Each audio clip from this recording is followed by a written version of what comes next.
Hello students, welcome to my YouTube channel. Online study में आप सभी का स्वागत है। आज केमिस्ट्री में हम पढ़ेंगे PCl3 फास्फोरस ट्राइक्लोराइड। क्या बोला गया भैया? PCl3 phosphorus trichloride. और फास्फोरस ट्राइक्लोराइड का निर्माण कैसे करते हैं और इनके गुण क्या हैं तथा इनके उपयोग क्या हैं।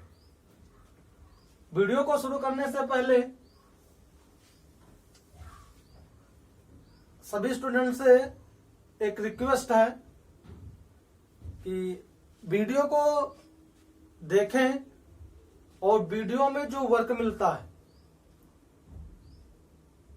उसे करें। और यदि कोई कमेंट करना चाहे या कुछ छूटता है या क्लियर ना दिखता हो, आवाज सही ना आती हो तो उसे बताएं। Thank you. तो आइए शुरू करते हैं। PCl3 क्या बोला गया भैया? PCl3 phosphorus trichloride. तो बात करते हैं सबसे पहले बनाने की विधि की। बनाने की विधि,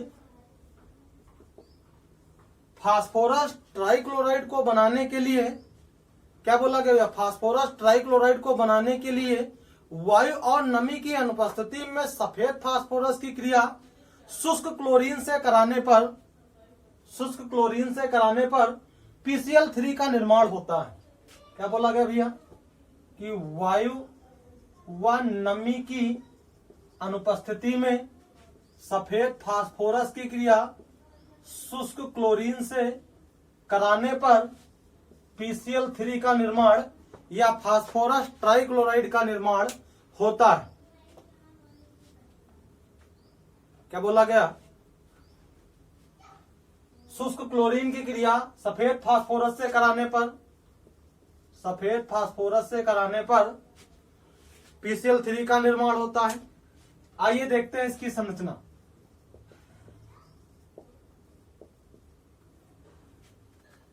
फिगर बनाते हैं भाई।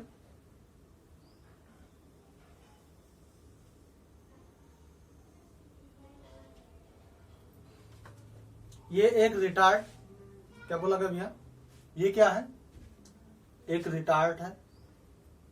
और इस रिटार्ड को एक कंडक्टर से जोड़ देते हैं, या इसको कह सकते हैं शीतलक।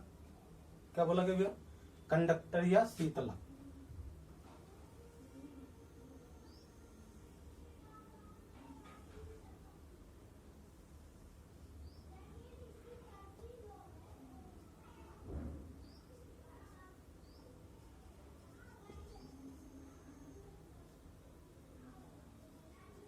जल। और ये अगले पात्र से जुड़ा होता है।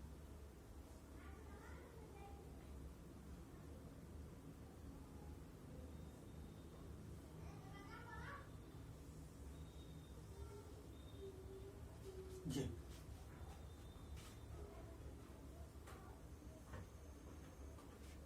इस प्रकार से हमारा चित्र होता है।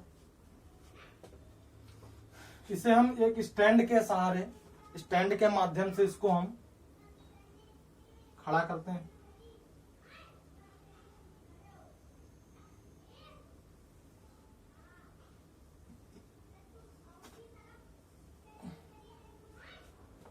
ये रिटार्ड हमारा एक स्टैंड के माध्यम से खड़ा होता है।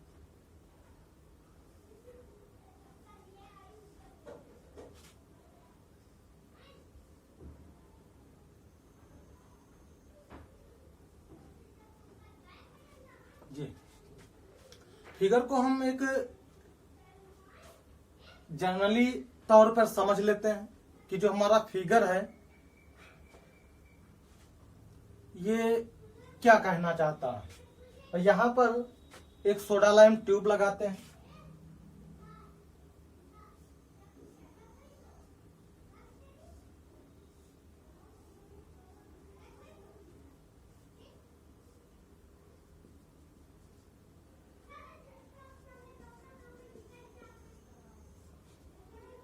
ये PCl3,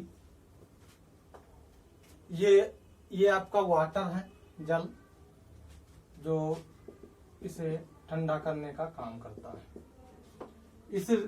इसमें क्या लेते हैं भैया, इसमें बालू, फास्फोरस और क्लोरीन,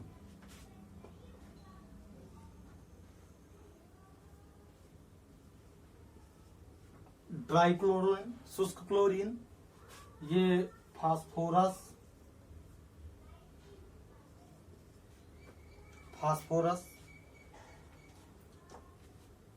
और इसी में सैंड या बालू होती है। ठीक है भाई, तो ये फास्फोरस ट्राई क्लोराइड बनाने की संरचना है। आइए देखते हैं कि अब इसमें होता क्या है। क्या बोला गया कि फास्फोरस ट्राई क्लोराइड बनाने के लिए, क्या बोले भैया कि फास्फोरस ट्राई क्लोराइड को बनाने के लिए वायु व नमी की अनुपस्थिति में, कहने का मतलब सबसे पहले इस रिटार्ड को हम क्या करेंगे, वायु विहीन करेंगे। क्या करेंगे भैया, वायु रहित करेंगे। वायु रहित करने के लिए सबसे पहले हम कार्बन डाइऑक्साइड को प्रवाहित करते हैं, जिसके द्वारा इसमें उपस्थित वायु क्या हो जाती है भैया, विस्थापित हो जाती है। क्या हो जाती है, विस्थापित हो जाती है। अब रिटार्ड में थोड़ी सी रेत और सफेद फास्फोरस को रखकर रिटार्ड को हल्का सा गर्म किया जाता है। क्या बोला भैया कि रिटार्ड में थोड़ी सी रेत और फास्फोरस को रखकर रिटार्ड को थोड़ा सा या हल्का सा गर्म किया जाता है और एक नली के द्वारा क्लोरीन गैस प्रवाहित की जाती है। जैसा कि फिगर में दिख रहा है कि एक नली के द्वारा क्लोरीन गैस प्रवाहित की जाती है। जब क्लोरीन फास्फोरस से क्रिया प्रारंभ करता है, या कह सकते हैं कि क्लोरीन फास्फोरस से क्रिया करके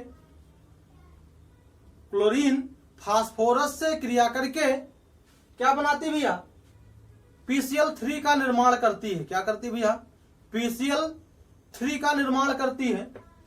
PCl3 ये गैसीय अवस्था में होता है, जो इस मार्ग में जब आती है तो इसे जल द्वारा ठंडा करके द्रवित कर लिया जाता है और अगले पात्र में हम PCl3 को द्रव के रूप में एकत्र कर लेते हैं।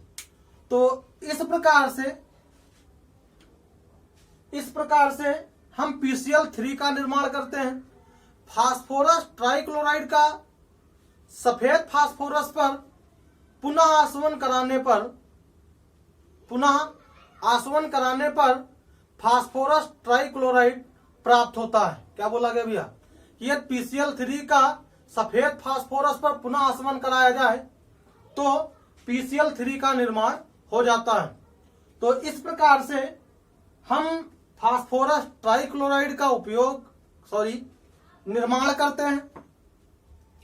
क्या बोला गया कि PCl3 का निर्माण किया जाता है। जनरली हम याद रखेंगे कि वायु व नमी की अनुपस्थिति में सफेद फास्फोरस पर शुष्क क्लोरीन की क्रिया कराने पर PCl3 का निर्माण होता है और ये इसकी संरचना है।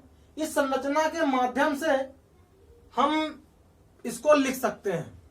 तो इस प्रकार से हम PCl3 का निर्माण करते हैं। आइए अब देखते हैं कि PCl3 के गुण क्या है। PCl3 के गुण क्या है।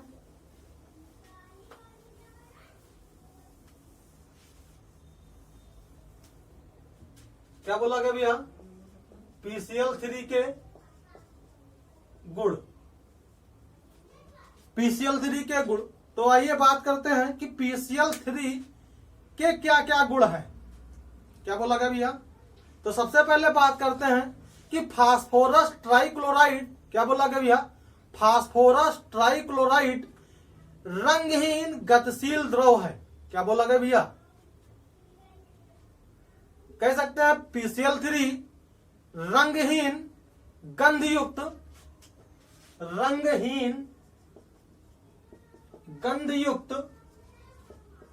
गतिशील द्रव है। गतिशील द्रव है। सबसे पहली बात क्या बोला गया भैया कि यह रंगहीन गतिशील गंधयुक्त द्रव है। इसका क्वथनांक 73.5, क्या बोला गया भैया, क्वथनांक क्या है, क्वथनांक 73.5 डिग्री सेंटीग्रेड ना, 73.5 डिग्री सेंटीग्रेड होता है। यह वायु में धूम देता है या उत्पन्न करता है। अगली बात कि यह जल द्वारा अपघटित हो जाता है, क्या बोले भैया, कि यह जल द्वारा अपघटित हो जाता है और क्या बनाता भैया, फास्फोरस अम्ल बनाता है। क्या बनाता भैया, फास्फोरस अम्ल बनाता है। तो आइए देखते हैं कि PCl3 का जल द्वारा अपघटन कराने पर फास्फोरस अम्ल का निर्माण होता है। PCl3 का जल द्वारा अपघटन कराने पर फास्फोरस अम्ल का निर्माण होता है और HCl बनता है। क्या बोला गया भैया, कि यह PCl3, यह का मतलब भैया PCl3 का जल द्वारा अपघटन कराने पर फास्फोरस अम्ल का निर्माण होता है। क्या होता भैया, फास्फोरस एसिड का निर्माण होता है। अगली बात कि यह हाइड्रोक्सिल समूह युक्त यौगिकों से अभिक्रिया करता है। क्या बोलेंगे भैया, कि यह हाइड्रोक्सिल समूह युक्त जो यौगिक हैं उनके साथ अभिक्रिया करता है। क्या करता भैया, अभिक्रिया करता। आइए देखते हैं कि हाइड्रोक्सिल समूह युक्त यौगिक क्या होते हैं। जैसे भाई अल्कोहल हमारी जो है वो हाइड्रोक्सिल समूह युक्त होती ही होती है, क्यों भाई। इसके साथ साथ कुछ अन्य हमारे यौगिक हैं जो हाइड्रोक्सिल युक्त होते हैं। आइए देखते हैं।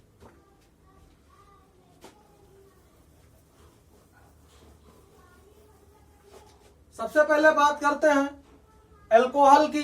अल्कोहल में बात करते हैं भैया C2H5OH, एथिल अल्कोहल। देखते हैं भैया हाइड्रोक्सिल समूह है कि नहीं है। यह PCl3 से क्रिया करता है और क्रिया करके क्या बनाता भैया, एथिल क्लोराइड बनाता है। क्या बनाता भैया, एथिल क्लोराइड बनाता है। मतलब भैया C2H5Cl बनाता है। क्या बनाता भैया, C2H5Cl बनाता है और फास्फोरस अम्ल बनाता है। क्या बनाता है, फास्फोरस अम्ल बनाता है। उसी प्रकार से यह एसिटिक अम्ल से क्रिया करके, क्या बोले भैया, CH3COOH, इसकी अगर संरचना देखें तो ये क्या होता भैया, COH डबल बॉन्ड O। बात समझी भाई। तो यहां पर भी हाइड्रोक्सिल समूह होता है। तो आइए देखते हैं कि यह एसिटिक अम्ल से क्रिया करके क्या बनाता है भाई, एसिटिल क्लोराइड बनाता है। क्या बनाता है भैया, एसिटिल क्लोराइड बनाता है। CH3COCl, क्या बोला भैया, CH3COCl, यह एसिटिल क्लोराइड का निर्माण करता है और क्या बनाता भैया, फास्फोरस अम्ल बनाता है। क्या बनाता भैया, फास्फोरस अम्ल बनाता है। अब आगे बात करते हैं कि यह क्या बोला गया भैया, यह इलेक्ट्रॉन युग्म दाता का कार्य करता है। इलेक्ट्रॉन युग्म दाता का कार्य करता है। यह कह सकते हैं यह असंतृप्त व्यवहार को प्रदर्शित करता है। क्या करता भैया, असंतृप्त व्यवहार को प्रदर्शित करता है। कौन, PCl3।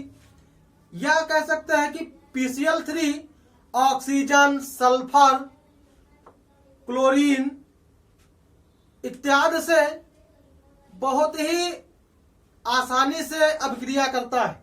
क्या बोला गया, कि यह ऑक्सीजन, सल्फर, क्लोरीन इत्यादि से बहुत ही आसानी से क्रिया करता है। आइए देखते हैं।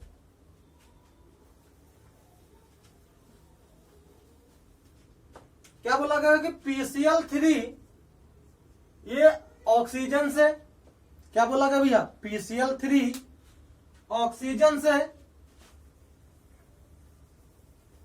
ध्यान से समझना भैया, PCl3 ये ऑक्सीजन से,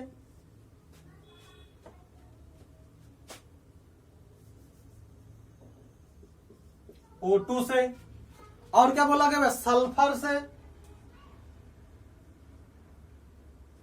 सल्फर से, और सल्फर से, और क्या बोला गया भैया, क्लोरीन से। क्या बोला गया, क्लोरीन से। PCl3 ऑक्सीजन, सल्फर और क्लोरीन से शीघ्रता से अभिक्रिया करता है, क्लोरीन से शीघ्रता से अभिक्रिया करता है। सबसे पहले PCl3 ऑक्सीजन से क्रिया करके, क्या बोला गया कि PCl3 ऑक्सीजन से क्रिया करके क्या बनाता भैया, फास्फोरस ऑक्सी ट्राइक्लोराइड बनाता है। क्या बनाता भैया, फास्फोरस ऑक्सी ट्राइक्लोराइड का निर्माण करता है। क्या करता भैया, फास्फोरस ऑक्सी ट्राइक्लोराइड का निर्माण करता है। उसी तरह से PCl3 सल्फर से भी क्रिया करती है और क्या बनाती भैया, फास्फोरस थायो ट्राइक्लोराइड। क्या बनाती भैया, फास्फोरस थायो ट्राइक्लोराइड, PSCl3। PSCl3 नाम ना याद हो भैया तो लिख लेंगे, फास्फोरस थायो ट्राइक्लोराइड। क्या बोला गया भैया, फास्फोरस थायो ट्राइक्लोराइड। ये हमारा phosphorus oxy trichloride, phosphorus oxy trichloride का निर्माण करता है। उसी तरह से PCl3 क्लोरीन से क्रिया करता है, PCl3 क्लोरीन से क्रिया करता है और क्या बनाता है भैया, PCl5 बनाता है, PCl5 बनाता है। PCl5 का मतलब भैया फास्फोरस पेंटाक्लोराइड। क्या बोला भैया, फास्फोरस पेंटाक्लोराइड का निर्माण करता है। क्या करता है भैया, फास्फोरस पेंटाक्लोराइड का निर्माण करता है। तो आइए देखते हैं आगे।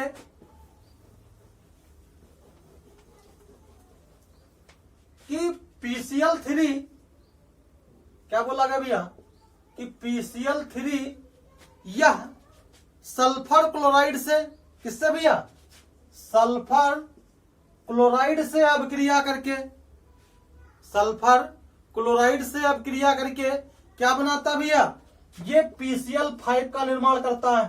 क्या बनता है भैया, PCl5 का निर्माण करता है और साथ में फास्फोरस थायो ट्राइक्लोराइड का निर्माण होता है। क्या होता है भैया, फास्फोरस थायो ट्राइक्लोराइड का भी निर्माण होता है। क्या होता है भैया, कह सकते हैं कि फास्फोरस ट्राइक्लोराइड सल्फर क्लोराइड से क्रिया करके फास्फोरस पेंटाक्लोराइड और फास्फोरस थायो ट्राइक्लोराइड का निर्माण करते हैं। तो इस प्रकार से ये PCl3 के गुण, भौतिक और रासायनिक गुण हैं। अब बात करते हैं इनके उपयोग की। हमने कहा उपयोगों को हम इनके गुणों से लिख सकते हैं। क्यों भैया, सही बोले ना, कि इनके जो गुण हैं वो, या इनके जो उपयोग हैं उनको हम इनके गुणों से लिख सकते हैं। तो आइए इनका थोड़ा सा उपयोग देखते हैं कि PCl3 का उपयोग क्या है। तो सबसे पहले बात करते हैं कि PCl3 को अभिकर्मक के रूप में, किसके रूप में भैया, अभिकर्मक के रूप में उपयोग किया जाता है। क्या बोला, अभिकर्मक के रूप में उपयोग किया जाता है।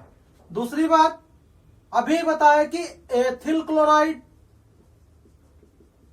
और एसिटिल क्लोराइड, और भैया एसिटिल क्लोराइड बनाने में इनका उपयोग किया जाता है। अभी देखे ना कि इसका उपयोग क्या भैया, एथिल क्लोराइड और एसिटिल क्लोराइड बनाने में किया जाता है।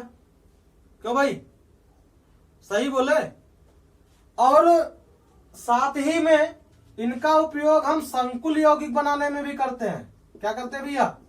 संकुल यौगिक बनाने में भी किया जाता है। और अगर बात करें तो इसका उपयोग PCl5 के निर्माण में भी करते हैं, निर्माण में भी किया जाता है। तो इस प्रकार से हम PCl3 के बनाने की विधि, गुणों तथा उनके उपयोगों में पढ़े। तो आप लोग भी कोशिश करिए कि इनके गुणों से इनके उपयोगों को लिखा जाए। और प्रीवियस वीडियो में जो हमने पढ़ा था उसको अच्छे से देखें और कमेंट करें। थैंक यू क्लास, मिलते हैं नेक्स्ट वीडियो के साथ। Thank you.